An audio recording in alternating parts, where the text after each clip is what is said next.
Bom dia, muito honrada por estarmos aqui novamente, agradecida pelo convite.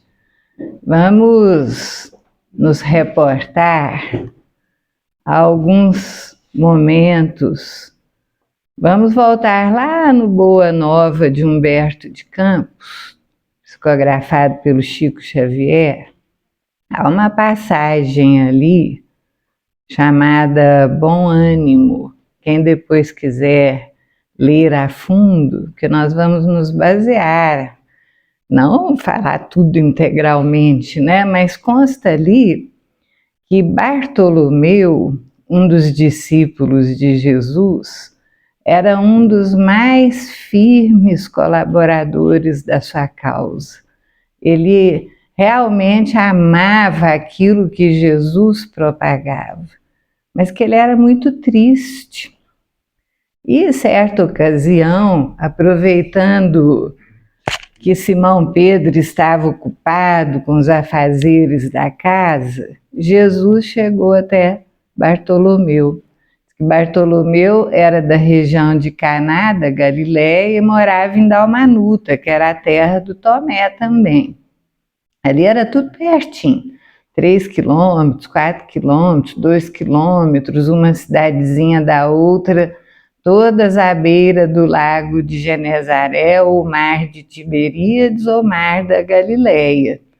E estava ali em Cafarnaum, Bartolomeu, naquela noite. Jesus foi conversar com ele, aproveitando a pausa que Simão, ocupado, dava. Estava ele ali com a possibilidade de conversar com Bartolomeu.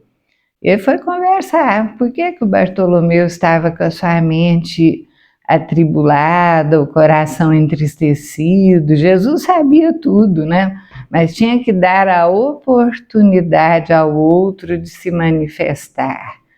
Aí Bartolomeu abriu o coração e comentou assim: Senhor, por toda a parte a vitória do crime, das iniquidades, do jogo das ambições. Nossa, parece hoje, né? Meu Deus, as coisas parece que continuam as mesmas apesar do tempo. Nós estamos progredindo, sim, somos os mesmos espíritos milenares que estamos reencarnando através dos tempos, mas repetem-se muitas coisas.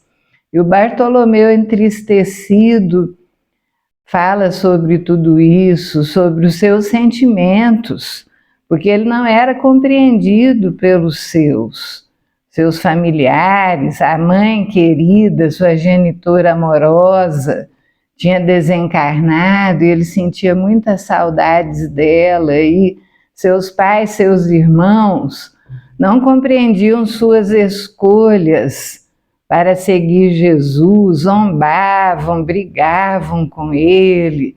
E Jesus então o esclarece dizendo que ele tinha esperança nos homens. Se ele não fosse movido pela esperança, ele não teria vindo. E que era melhor que ele, Bartolomeu, que já tinha o esclarecimento, ele tinha mais possibilidades do que os seus familiares de compreensão.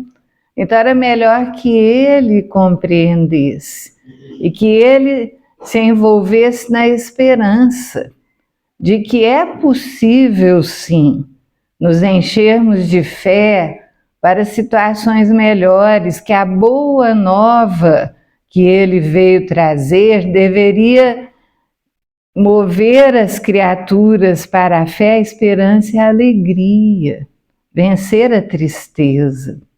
Bartolomeu ouviu todas as explanações de Jesus e perguntou a ele se o seguidor do Evangelho, da Boa Nova, deveria ter uma fortaleza permanente, né? Nunca ficar triste, nunca chorar, nunca se afligir, perder a esperança. Olha o que Jesus disse a ele: a verdade, ela não exige, ela transforma. E é isso que nós estamos necessitados em nós, de nos transformarmos para que possamos melhorar a nós mesmos e o mundo ao nosso redor, porque por toda a parte, miséria, crime, ambição, até hoje, 2000 anos passados depois de Jesus. Mas Jesus nos conclama, Ele nos pede para que sejamos os arautos da Boa Nova através de nós mesmos, do que nós somos. E lembrando aquele momento maravilhoso que tantas vezes nós gostamos de citar, que é uma lembrança do Evangelho, quando Jesus, já ausente desse mundo, seus seguidores, com muitas saudades dele, sobem até o Monte Tabor. Todos nós conhecemos esse trecho. E ali no Monte Tabor, eles se assentaram naquele platô, aquele monte que foi o palco de tantos eventos, como a conversa de Jesus com os espíritos de Moisés e Elias. Reuniu ali cerca de 500 seguidores seus, mulheres, idosos, criancinhas, homens, adultos, jovens, estavam todos ali numa expectativa, porque sabiam que algo ia acontecer. Não foi à toa que todos tiveram a mesma vontade de se dirigirem para aquele local. E ali, quando eles aguardavam, nem sabiam direito o que ia acontecer, mas algo iria acontecer. João se levantou quase na hora do pôr do sol e começou com a sua voz juvenil.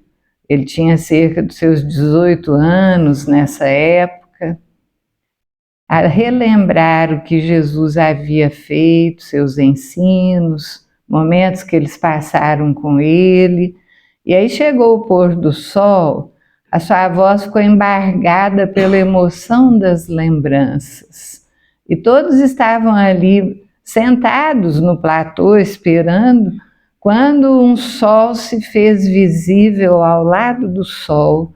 Nossa, imagina a emoção, ele já sabia o que era. E aquela luz veio se aproximando, até que, chegando perto, eles conseguiram ver no meio de toda aquela luz o rosto de Jesus iluminado, seus cabelos brilhantes, a túnica como que balançando levemente, ele flutuando no ar. A emoção foi tão grande que muitos se ajoelharam em lágrimas, outros nem conseguiam se mexer. E ele começou a conversar com eles: amados, eis-me que estou novamente entre vós, agora novamente convosco e logo mais com meu Pai. Jamais, no entanto, eu vos deixarei. Eu vos convido a seguir-me. Vós sois a terra generosa, e eu sou a semente da vida. É necessário que a semente morra para que a mesa se farte de pão, mas jamais estareis sozinhos. Estarei sempre convosco. Quando chamados ao testemunho sob a injustiça dos homens, a violência dos homens, nada temais, estarei convosco.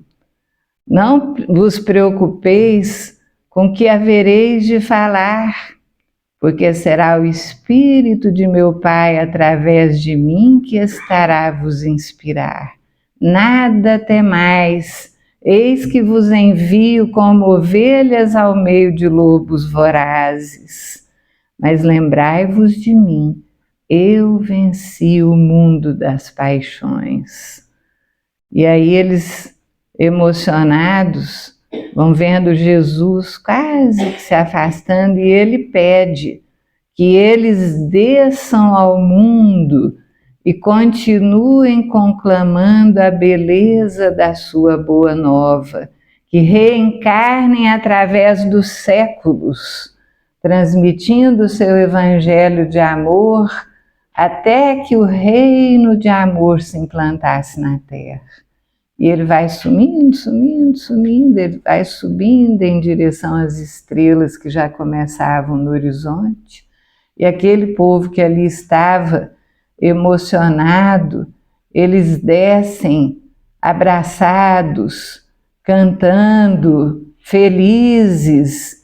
E as notícias que nós temos é que eles estão reencarnando desde aquela época, trazendo conosco o Evangelho em diversos lugares da Terra, para que esse reino de amor se implante entre nós.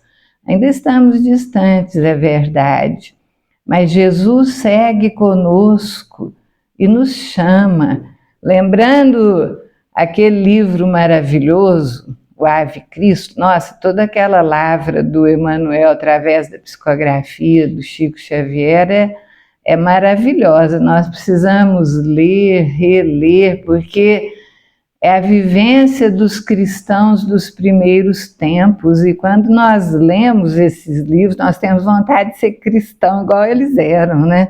Não medindo os nossos sacrifícios, porque hoje nós não precisamos morrer nas arenas romanas, nem assassinados pelas mãos dos homens, mas precisamos morrer internamente, aquilo que nós trazemos de imperfeições, modificarmos para sermos melhores.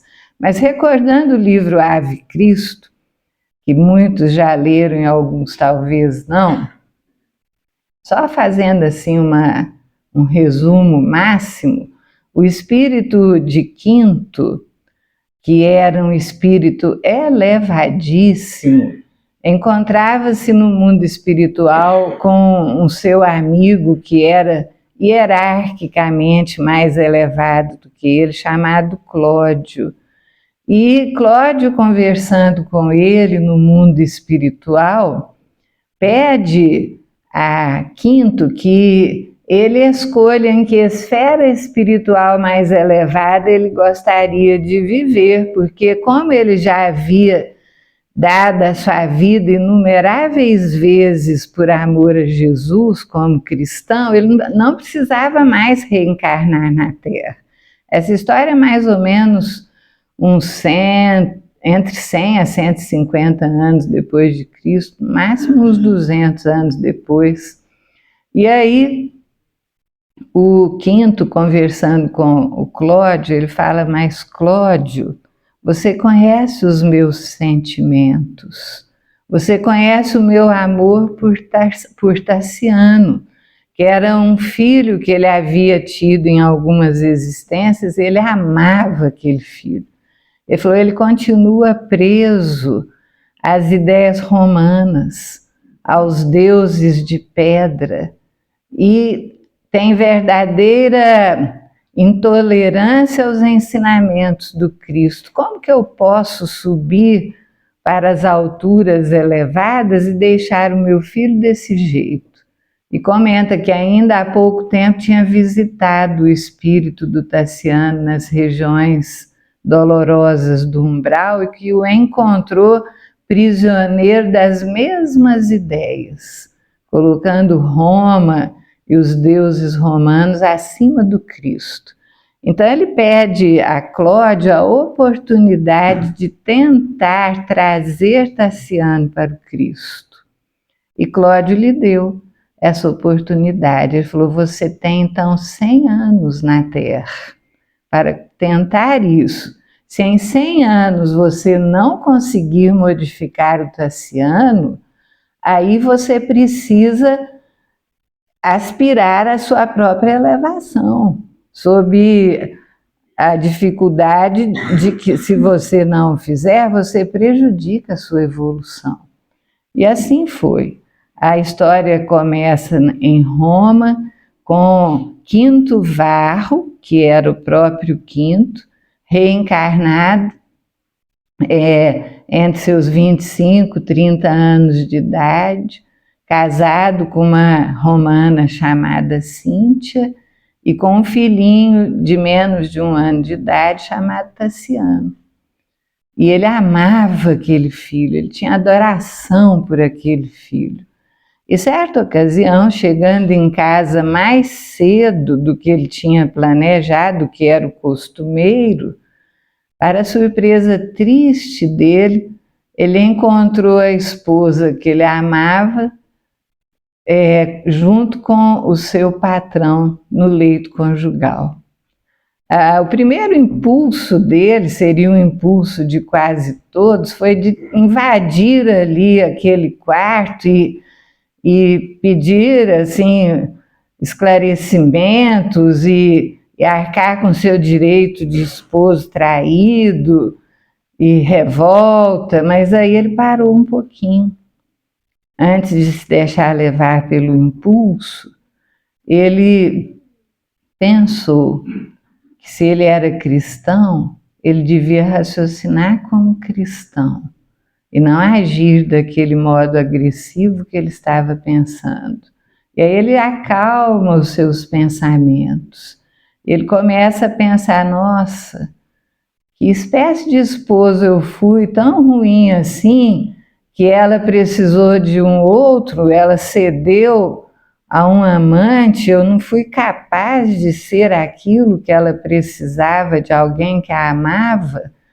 Então a ideia dele era pegar o menino e fugir, ir embora com o filho que ele amava tanto.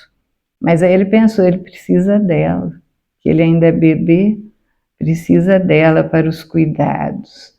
E aí ele, em preces, ficou com aquilo ruminando no seu pensamento e foi conversar com um cristão que estava ali na localidade por aqueles dias, chamado Corvino, que era um senhor já de idade que estava indo para a região de Lyon, na França, onde ele haveria de cuidar de um orfanato com crianças. Seria o pai delas. E ele perguntou, por que você não vai comigo? Aí você espairece a sua cabeça, é muito provável que o seu patrão, que foi o responsável por tudo isso, aceda ao seu desejo e resolva implantar algum comércio lá na área. Aí tal se deu. O Quinto Varro foi com ele, não falou nada do que ele tinha visto para a Cíntia, de modo que ela não se sentisse acusada, e partiu com Corvino. Mas na embarcação lá, depois de uns dias de viagem, o capitão chegou e disse a ele assim, olha, você agradeça que eu devo favores ao seu pai, que já nem está mais por aqui, porque por causa dele eu não mandei eliminar você. É graças a ele que você está vivo, porque o seu patrão encomendou sua morte. Para não dizer que eu não fiz nada, nós assassinamos o velho que está com você. Olha só. Aí o Quinto Varro correu lá, encontrou o Corvino à morte. O Corvino falou, olha, meu filho, não acontece nada por acaso. Deus sabe muito mais do que nós. Então, como eles estão agindo desse jeito, você aja como se eu fosse você. Pega todos os meus documentos, assume o meu nome e vai como se fosse eu lá para a região de Lyon, na França. E eu morro no seu lugar, porque eu estou morrendo mesmo, né? Aí o seu patrão vai pensar que conseguiu o objetivo. E assim foi feito, jogaram o corpo dele no mar, a ideia foi de que ele tinha morrido, e ele foi para essa região na França, lá em Lyon. E passou o tempo ali cuidando daqueles meninos, sendo pai de todos, e ali tinha uma chácara, onde ele começou com serviços de jardineiro, porque aquela chácara pertencia ao padrasto do Tassiano, que foi o patrão que casou com sua esposa. E ele tinha um sonho de que um dia o Tassiano passaria por ali. Então ele cuidava daquele jardim, achava aquilo maravilhoso, Porque se um dia o filho viesse, ele ia encontrar toda a beleza que ele proporcionava. E o tempo passou, passaram quase 19 anos.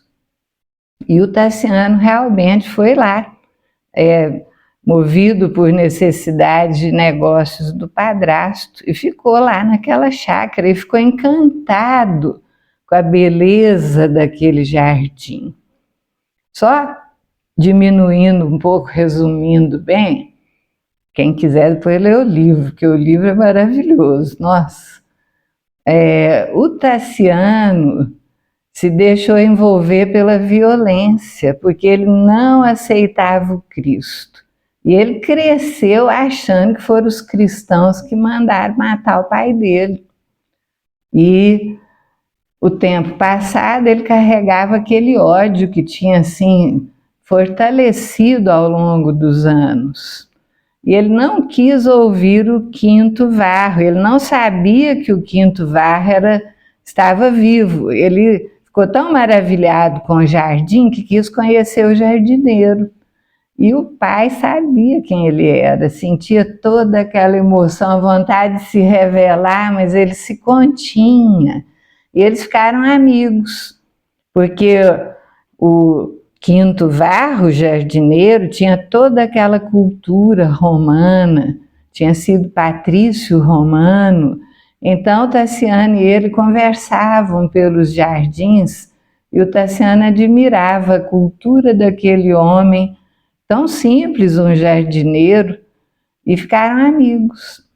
Mas aí, numa festa em que o Tassiano promoveu ali na chácara, ele chamou as crianças órfãs do Corvino, que ele imaginava que era o Corvino. E o Corvino, que era o Quinto Varro, foi lá e foi com as crianças, naquele desejo de inflamar o Tassiano para o Cristo, de chamar o seu filho para Jesus, porque aquela era a esperança dele a vida inteira. Mas nada deu certo. Então, o Tassiano se deixou envolver pela violência quando descobriu que eles eram cristãos, soltou os mastins ferozes em cima das crianças, algumas crianças morreram. Nossa, foi um desastre ali. E ele acabou condenando o jardineiro, que ele imaginava ser Corvino, à morte no Coliseu que tinha ali na cidade de Lyon, como cristão, se ele não abjurasse o Cristo. Mas Quinto, que era o seu pai, tinha rogado a Jesus que não deixasse ele morrer sem ele conseguir falar com Tassiano, antes da morte. E quando tudo se deu, ele estava à beira da morte, o Tassiano descobriu que era o pai dele, porque a mãe, a Cíntia, foi parar lá naquela região e viu aquele que eles imaginavam que era o irmão Corvino e reconheceu o Quinto Varro. E ficou desesperada, entrou num estado de insanidade, mas falou para o filho que era o pai dele. E ele foi lá encontrar o Tassiano, o Quinto Varro, quando o Quinto morria. E o Quinto o morreu amando, dizendo que era cristão. E o Tassiano ficou desesperado com aquilo. Quem que era esse Cristo que o chamava? E a história corre. Tassiano casou com a filha do seu padrasto, ficaram ali naquela região, o tempo passou, tiveram 2 filhas, uma Blandina, que eles falam que é o espírito que hoje nós temos muita gratidão pelas suas obras, que é a Meimei, e era uma ligação muito grande entre Tassiano e Blandina, sua filhinha. A filha mais velha era mais ligada aos costumes romanos, à mãe, tanto que foi depois com a mãe para Roma e ficou por lá. E o Tassiano ficou com a Blandina ali.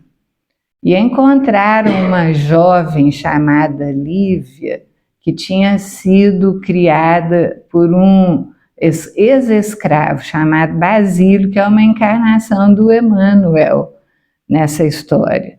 E o Basílio, que era grego, tinha ensinado uma cultura para a Lívia, e Tassiano, procurando uma professora para Blandina, um dia eles estavam passeando de barco e escutaram uma voz lindíssima cantando um hino, que era um hino às estrelas, e desceram do barco seguindo aquela voz, chegaram numa cabaninha e encontraram uma jovem chamada Lívia, que o Basílio, como reencarnação de Emmanuel, lá do Públio Lentulus, quando pegou aquela menininha, bebezinha, numa lembrança, colocou o nome da Lívia que ele tinha amado no passado, no livro há 2000 anos. E a jovem se chamava Lívia. E conversando com ela, com Basílio, o Tassiano viu uma cultura e pediu que ela desse aula para a Blandina, que ela era a professora que a menina precisava. E com isso, eles sempre juntos, ele apaixonou pela Lívia, e a Lívia por ele, mas ninguém sabia. Ela não contava a ele, nem ele a ela, porque ele era casado. Então havia um respeito, nenhum dos dois sabia que o outro tinha aquele amor, era platônico. Mas a esposa do Tassiano, um dia descobrindo isso aí, que ela veio fazer uma visita, ela percebeu o amor que havia e planejou um ato terrível, que para os romanos, naquela época, era até muito comum. Ela denunciou Basílio como cristão e ele foi morto como cristão. E a Lívia, ela chamou uma serva que pingou um remédio nos olhos da Lívia, uma espécie de veneno, e deixou a Lívia cega. E a Lívia foi levada para uma embarcação, imaginando que o Tassiano a tinha convocado. Foi o que falaram. E ela sumiu, foi embora, levada para longe, e o Tassiano e a Blandina, por mais que a procurassem, não conseguiam encontrá-la. E a mulher dele foi embora para Roma. E a Blandina, ela tinha uma capacidade assim de ser envolvida pela espiritualidade. Ela disse ao Tassiano que o Basílio lhe tinha aparecido, o pai da Lívia, e que eles iam reencontrar a Lívia quando ouvissem novamente o hino às estrelas. Esse livro é maravilhoso. Aí os anos passaram, e a esposa do Tassiano um dia veio, e eles foram em viagem com a Blandina, a mulher dele e ele, e foram parar numa localidade em que a Blandina pediu para comer alguma coisa. O Tassiano desceu com ela e foi num local que tinha pão, era quase uma padaria no presente, né? E lá eles estavam, escutaram a voz de uma criança cantando. E a Blandina imediatamente falou: papai, é o hino às estrelas. E aí, conversando com o dono, movidos por aquela emoção, o trabalhador ali disse que era um menino que cantava para a mãe que estava morrendo. E aí eles foram e encontraram a Lívia morrendo de tuberculose junto com um menininho que era quase da idade da Blandina. E ela contou a história, que ela foi parar lá naquela localidade, encontrou aquele menininho que tocava e ela, cega, perguntou se ele desejava que ela cantasse, porque ele tentava com isso suprir as necessidades da mãezinha doente. E ela começou a cantar com ele, o povo ficava emocionado de ver uma jovem cega com a criança, todo mundo punha um dinheirinho para eles. E aí o tempo passou, ela ficou morando com eles, mas ela pegou a tuberculose da mãe. E quando eles chegaram, encontraram a Lívia morrendo. E ela pediu que eles cuidassem do menino. E o menino chamava Quinto, olha, já dá até para entender quem era, né? O Quinto Varro tinha morrido, sacrificado, e agora era Quinto Celso, um menininho de cerca de 8, 9 anos de idade ali, cristão. E aí o Tassiano, só para encurtar, levou o Quinto com ele. Estabeleceu-se um amor entre eles e uma ascendência do menino sobre a Blandina. E ele começou a falar de Jesus, e a Blandina se tornou cristã. Aí o Tassiano ficava incomodado, mas quem que é esse Cristo, né? Que o pai morreu cristão, chamando-o para o Cristo. A Lívia, que ele amava, morreu como cristã, evocando Jesus. Agora o menino era cristão. E assim vai a história. Estabeleceu-se um amor profundo entre eles.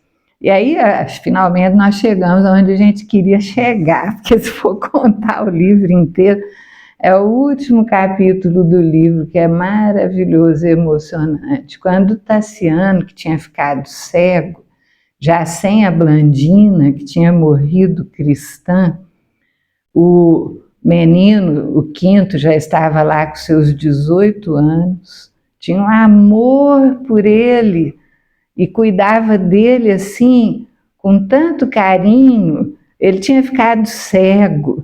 Aí, preocupado, ele quis ir até Roma, porque o menino precisava. Como que eles iam viver ele cego?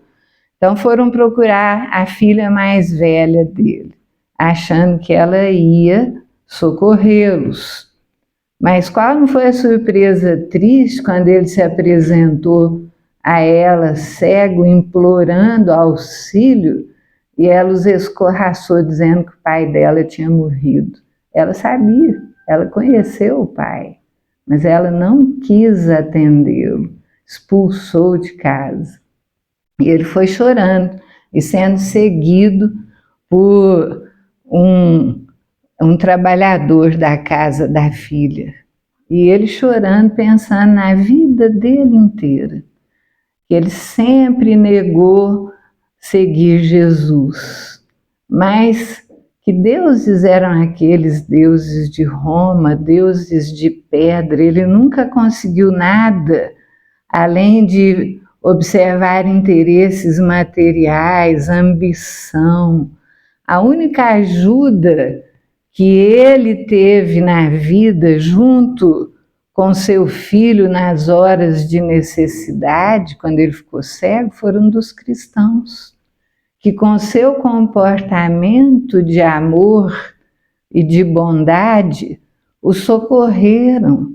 Aí ele vai analisando como que eram as pessoas cristãs, como elas eram, e como eram os outros seguidores dos deuses romanos, como ele mesmo tinha sido.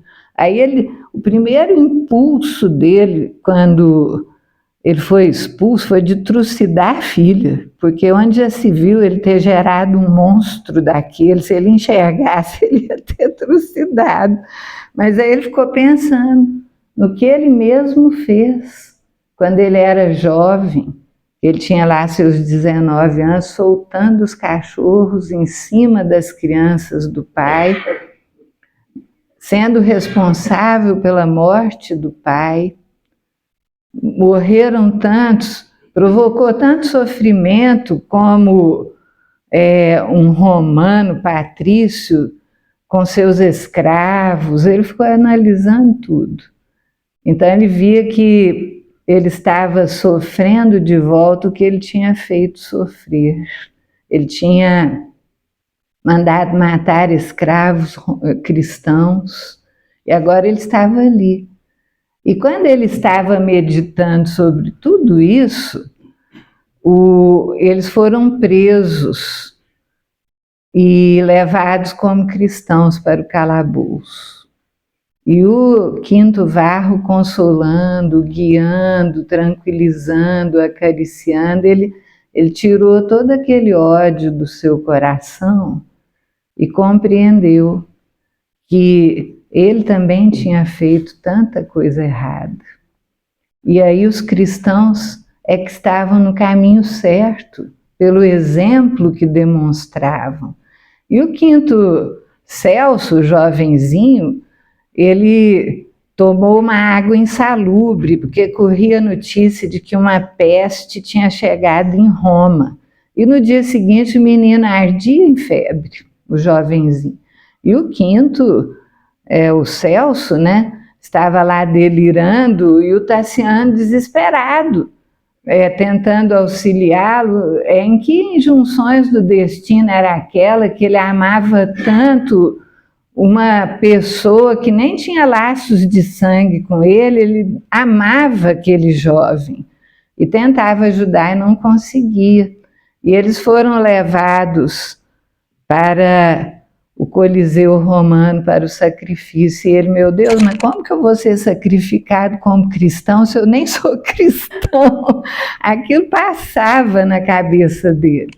E na hora do sacrifício, os que estavam doentes foram colocados em postes para serem queimados, e o quinto, Celso, foi afastado dele para ser colocado num poste, porque ele estava doente. Mas ele pediu a um amigo que estava lá, um velhinho de 80 anos, que dirigisse o Tassiano cego para perto do poste onde ele ia ser sacrificado. E o Tassiano, sendo levado, pensando em tudo aquilo, e o velhinho dizendo a eles que se regozijassem, porque no meio de tantos milhões eles tinham sido os escolhidos. Olha que coragem, né? E desceram cantando para o sacrifício. E o quinto foi amarrado num poste, e o velhinho localizou o poste para o Tassiano.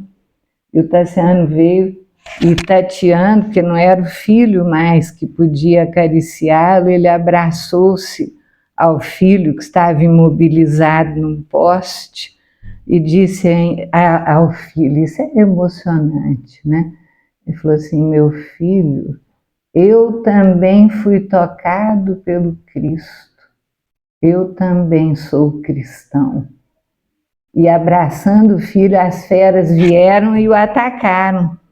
E ele se viu de pé, ao lado do corpo morto, e viu milhares de cristãos que estavam ali, centenas, deixando seus corpos iluminados, e espíritos iluminados, segurando uns dizeres em uma faixa de luz dizendo, Ave Cristo, aqueles que vão morrer te glorificam e saúdam. E aí o Tassiano viu o filho morrendo e, para surpresa dele, quando saiu do corpo do filho o espírito do quinto Varro, seu pai, e ele se ajoelhou e beijou as mãos do pai. E o quinto Varro, na maior alegria, abraçou e acendeu com ele para que eles pudessem continuar trabalhando pelo Cristo. Então isso deve ter acontecido mais ou menos num período, o Cláudio tinha dado 100 anos, a gente imagina que ele conseguiu isso com uns 75, 80 anos, antes de completar os 100, e levou o filho, que ele tanto amava. Jesus tinha chamado o tempo todo, e foi a dor que o despertou, foi o sofrimento que o despertou. Esses dias atrás, numa reunião mediúnica, nós tivemos a oportunidade de ver um diálogo de um espírito com o doutrinador, e o espírito dizendo, você não vai me falar de Jesus, não, que eu conheço Jesus mais do que vocês, viu? Porque eu tive a oportunidade de ver os olhos dele. E ele me chamou. Ele falou, mas eu não quis, porque eu não queria perder minha liberdade de fazer tudo que eu quisesse, porque se eu seguisse, eu tinha que servir a causa do bem e do amor, eu queria fazer tudo que eu quisesse, menos isso. E aí ele disse depois, olha, aqui o meu coração, não tem nada aqui, está oco, nem coração eu tenho. E aí, à medida que foi conversando com o doutrinador, ele sentiu, falou, nossa, eu estou vendo o olhar dele novamente. E olha o meu peito, meu coração está de volta. Ah, meu Deus, agora não tem mais jeito, eu vou ter que segui-lo. Eu vou ter que desistir da minha liberdade e segui-lo, porque ele não entendeu aquilo que Jesus disse para o Bartolomeu. A verdade não exige, transforma. E cada um tem o seu tempo, o tempo da sua transformação. O Tassiano teve o dele. Nós estamos tendo o nosso. A oportunidade bendita de termos reencarnado é a luz do Espiritismo como bênção do amor divino a nos amparar e envolver.